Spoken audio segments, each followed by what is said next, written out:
Google a décidé de s'attaquer de plein fouet aux agences de marketing digital et si vous travaillez avec une agence Google Ads aujourd'hui, c'est hyper important d'être conscient de ça. Pourquoi c'est important? En fait, Google joue un double jeu en ce moment et il faut être vraiment conscient des impacts que ça peut avoir autant au niveau budgétaire qu'au niveau stratégique, surtout si on fait du e-commerce ou de la génération de leads. Ce double jeu, ça se passe en coulisses, c'est vraiment dans les hautes sphères et ça a des impacts directs sur la relation que peuvent avoir les annonceurs, donc les personnes qui font de la publicité sur Google, et leur agence Google Ads, donc ceux qui vont gérer potentiellement leur campagne de marketing digital. Ce qui est en train de se passer, c'est digne des meilleurs films d'anticipation et la grande question, c'est est-ce qu'il faut s'en féliciter? Donc est-ce que c'est cool que Google fasse disparaître les agences ou au contraire, est-ce qu'il faut se méfier et redoubler de vigilance? La réponse, elle peut paraître évidente, mais elle n'est pas si facile à déterminer que ça. Donc déjà, pour le rappel du contexte, c'est quoi la place de Google dans l'écosystème publicitaire aujourd'hui? Google, il a une part de marché qui est importante. Au niveau mondial, on estime qu'ils ont à peu près 30%. Donc quasiment un tiers de tout le marché publicitaire passe par Google. C'est une force incroyable parce qu'il ne faut pas oublier qu'ils n'ont pas seulement le moteur de recherche, donc la partie mots-clés, ils ont aussi la partie YouTube, forcément, qui devient de plus en plus importante dans le portefeuille de Google.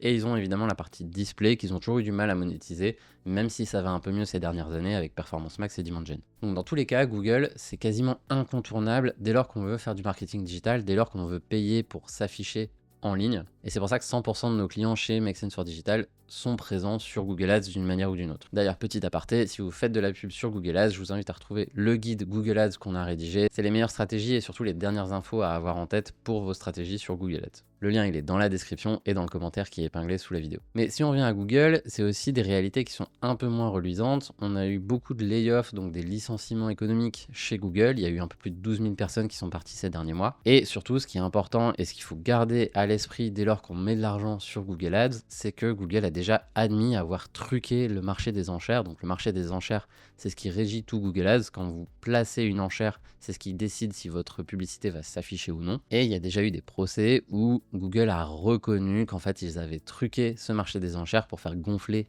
artificiellement les enchères et atteindre plus facilement leurs objectifs financiers. Donc c'est là où ça soulève un premier point de vigilance puisque la personne qui gère vos annonces est aussi celle qui encaisse. Donc il y a un désalignement des intérêts. Les intérêts de Google ne sont pas forcément les vôtres. Pourtant, il y a quand même un alignement parce que si vous perdez tout, vous n'allez pas vouloir jouer. C'est un peu comme le casino. Le casino, il doit vous faire gagner un petit peu pour que vous ayez envie de continuer à jouer. Sur Google Ads, si on tire le trait, évidemment, c'est un peu la même logique. Google va essayer de vous pousser jusqu'au point de corde qui fait que vous allez déraper, mais ils peuvent pas non plus se permettre de vous faire tout perdre, sinon vous allez juste quitter le casino et crier au scandale. Ce qu'il faut pas oublier, c'est que Google, donc, c'est la course au profit aussi, et ses propres profits sont pas forcément les vôtres. Et en tout cas, les schémas d'organisation qui sont mis en place sont pas là pour nous rassurer. Si vous avez des comptes avec des dépenses assez modérées, vous avez sûrement déjà eu un point de contact avec un chargé de compte Google Ads, qui est pas forcément quelqu'un qui travaille chez Google, il sous-traite une énorme partie à d'autres boîtes. Et l'idée de ces appels, c'est tout simplement de suivre des scripts qui vont vous faire dépenser plus. La plus grosse blague qui tourne à ce sujet-là, c'est à propos des recommandations auto-appliquées, qui est un système que Google a mis en place dans les comptes publicitaires et que vous pouvez cocher ou décocher.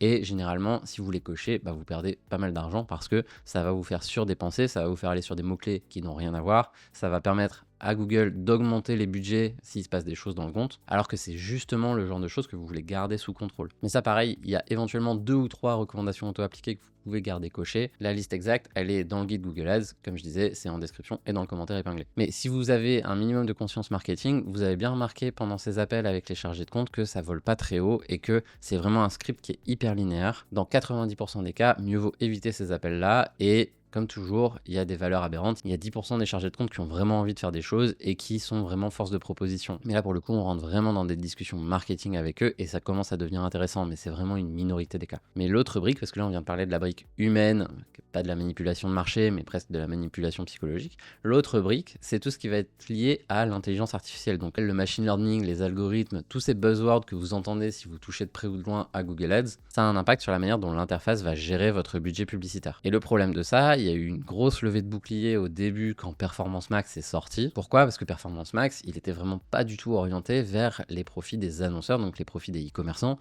Il était plus orienté vers le profit de Google et la monétisation d'inventaire oublié, donc typiquement l'inventaire display dont je parlais tout à l'heure, que Google a toujours eu beaucoup de mal à monétiser et qui pourtant est énorme. L'inventaire display, il est massif, ce qui explique aussi pourquoi il est si peu cher. Mais donc Google a toujours eu du mal à le monétiser. Ils avaient essayé de le faire avec Smart Shopping, qui était un peu les campagnes shopping qui pouvaient aussi aller sur le display et qui y allaient en général pour 15-20% de leur budget. Mais là, avec PMax, Google a décidé de monétiser tout son inventaire sans qu'on puisse le contrôler, et il a fallu des petits génies comme Mike Rhodes qui ont sorti des scripts qui permettent de lire hyper facilement la performance via les données qu'on peut récupérer dans l'API. Donc sans rentrer dans la technique, on voit bien que si on ne sait pas coder un script Google Ads, on n'avait pas accès à ce genre d'informations.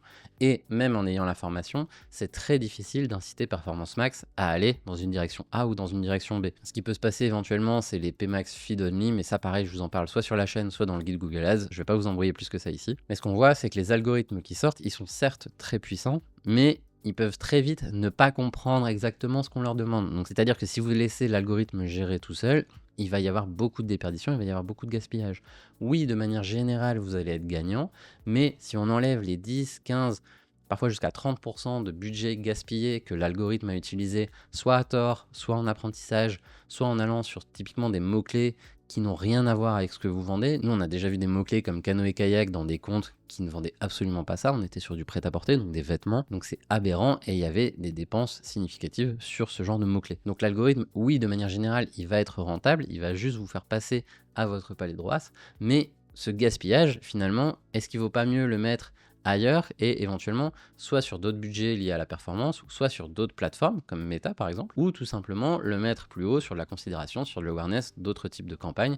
Et je parle pas forcément de campagnes de display de YouTube, etc., mais vraiment des campagnes de presque communication que vous pourriez avoir en cross-média en disant ok, je vais faire un peu de top funnel sur Google Ads, je vais faire en parallèle sur Meta, sur Pinterest, et je vais avoir une cohérence de l'ensemble de mon mix média. Donc ça, c'est le genre de vraie discussion qu'il faut avoir plutôt que de dire bah ok, je laisse faire PMax, je laisse faire Demand Gen et advienne que pourra. Donc pourquoi est-ce que Google veut faire disparaître les agences de cette équation-là? En fait, il y a deux types d'agences. Il va y avoir celles qui sont pro-Google, celles qui boivent les paroles de Google et qui vont être plutôt les ambassadeurs de Google. C'est ce qu'on retrouve beaucoup chez les agences, par exemple Google Ads Premier, qui sont vraiment des agences qui ont une relation particulière avec Google. Donc eux, ils vont être incités à faire adopter les produits, par exemple, à faire adopter PMax à l'époque, à faire adopter Demand Gen maintenant que c'est devenu à la mode. Et à l'inverse, vous allez avoir les agences qui sont un peu plus pirates, les agences indépendantes, qui elles ont vraiment ce contre-pouvoir et qui vont pouvoir avoir un regard critique sur tout ce qui sort. Sans tirer le trait de si vous n'êtes pas avec nous, vous êtes contre nous, c'est un peu l'idée pour le coup, et c'est normal, il faut toujours qu'il y ait un pouvoir et un contre-pouvoir dans une relation. Ça veut pas dire que vous êtes contre Google et que vous devez vous dresser contre le grand méchant Google et retirer tout votre budget de Google Ads, absolument pas. On le disait, ça fait 30% du marché publicitaire, vous pouvez pas vous couper de 30% des accès à vos clients potentiels. Donc l'important, c'est de trouver un partenaire qui est aligné avec vos propres intérêts et pas forcément avec ceux de Google. Google, lui, ce qu'il veut, c'est du profit, c'est normal. Vous, ce que vous voulez, c'est du retour sur investissement, c'est un CPA cible, etc.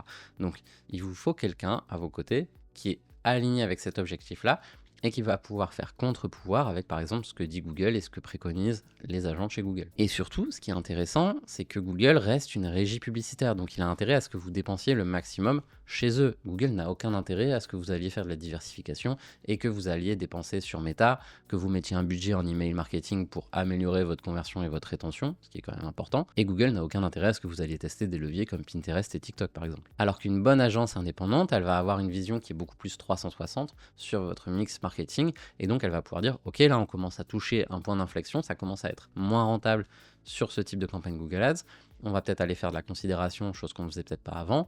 La question après, c'est est-ce qu'on commence par le faire sur Google ou est-ce qu'on le fait par exemple sur Meta, comme je le disais. Ça, c'est important d'avoir et cette indépendance et cette connaissance des autres leviers qui permet d'aller créer des stratégies marketing qui sont cross-leviers, comme on le disait, et surtout qui servent vraiment vos intérêts avec à chaque fois le meilleur choix. C'est un peu comme un styliste, la personne elle vous connaît, elle sait ce qui vous va bien, elle sait dans quelle boutique aller acheter le jean, dans quelle boutique aller acheter le sac à main, etc. J'y connais pas grand chose en personal shopping, je m'y connais plus en marketing digital pour le coup, mais globalement c'est l'idée que je m'en fais. Aujourd'hui l'idée c'est pas de se dire allez on fait que du performance max, allez on met tout sur Demand Gen, ça nous fera notre campagne de considération et de awareness, c'est pas grave, ça marchera très bien. L'idée c'est pas du tout de faire ça, l'idée ça va être de faire en sorte que l'ensemble se tienne correctement et d'éviter justement de créer une dépendance à Google, parce que si 80% par exemple de votre chiffre d'affaires vient de Google, bah, c'est une connerie parce que demain, admettons, votre compte il se fait striker pour une raison X ou Y, il se fait pirater pour une raison X ou Y ou je ne sais quoi, bah, vous perdez 80% du chiffre d'affaires. Ça arrive beaucoup plus côté méta, mais c'est toujours hyper délicat d'avoir une dépendance à un seul canal. D'ailleurs, sur les exercices de valorisation des boîtes e-commerce, généralement, ce qu'on voit, ce qui va dégrader la valeur d'une boîte, c'est sa dépendance à un seul canal publicitaire, voire même sa dépendance à la publicité en général. Donc c'est pour ça que la rétention et la fidélisation, on en parlait surtout avec l'emailing tout à l'heure, c'est important aussi dans une stratégie de cohérence globale. Donc je pense que Google va essayer de tendre encore plus le marché. On voit de plus en plus de chargés de compte qui bypassent les agences pour aller voir directement le client final. Et sous prétexte d'économiser les quelques euros de gestion publicitaire de l'agence, il y a des annonceurs qui se disent ok, mais en fait peut-être que je peux voir avec le chargé de compte Google, chargé de compte qui change en général tous les 3 mois, c'est normal, c'est l'attribution des portefeuilles côté Google. Or on sait bien que pour avoir une stratégie marketing qui marche, il faut connaître le mieux possible sa boîte, il faut connaître le mieux possible la stratégie, et ça se fait sur la durée, ça se fait pas en 3 mois, et surtout pas avec le volume de clients qu'ils vont avoir en portefeuille. Un chargé de compte Google comme ça, il a un peu plus de 50 comptes à gérer, c'est impossible dans une semaine de bien gérer autant de personnes différentes. Nous, je prends l'exemple chez Make Sense for Digital, on tourne à 3 clients par consultant, et c'est déjà très bien parce que c'est ce qui nous permet d'être vraiment en vigilance et en vision stratégique sur ces clients-là, de connaître par cœur leur offre et de savoir ce qu'on va déployer et la semaine prochaine et le mois suivant, et d'avoir une roadmap à 3, 6, 12 mois qui fait sens et qui permet d'aller dans le bon sens. Donc voilà, je suis curieux d'avoir votre avis sur tout ça. Je vous dis pas qu'il faut insulter les gens de chez Google, absolument pas, c'est hyper pratique pour avoir accès par exemple à des bêtas, mais c'est pas des gens qui vont être alignés avec vos intérêts à 100%. Or, c'est hyper important d'avoir cette vision d'ensemble qui fait qu'on va aller dans la bonne direction. Donc si vous voulez aller plus loin dans la gestion de vos Google Ads ou de votre marketing digital en entier, je vous remets le lien dans la description et en commentaire pour ce fameux guide Google Ads qui développe les bonnes stratégies à avoir. Et sur le site, vous retrouverez aussi un document qui permet d'auditer votre stratégie e-commerce, donc aussi bien Google que Meta, que Pinterest, que l'emailing, le CRO, etc. Et si vous me découvrez avec cette vidéo, je m'appelle Maxence Van Der Zalmen, je suis le fondateur de l'agence Make Sense for Digital et ancien directeur marketing de Tikamoon. Aujourd'hui, on accompagne un peu plus de 40 clients sur l'ensemble de leurs leviers digitaux, notamment Google Ads. Vous retrouverez le lien de mon profil LinkedIn dans la description de cette vidéo. Et en attendant, si le sujet Google Ads vous plaît, je vous mets juste ici la playlist avec toutes les vidéos de la chaîne qui traitent de Google Ads. On se retrouve très vite.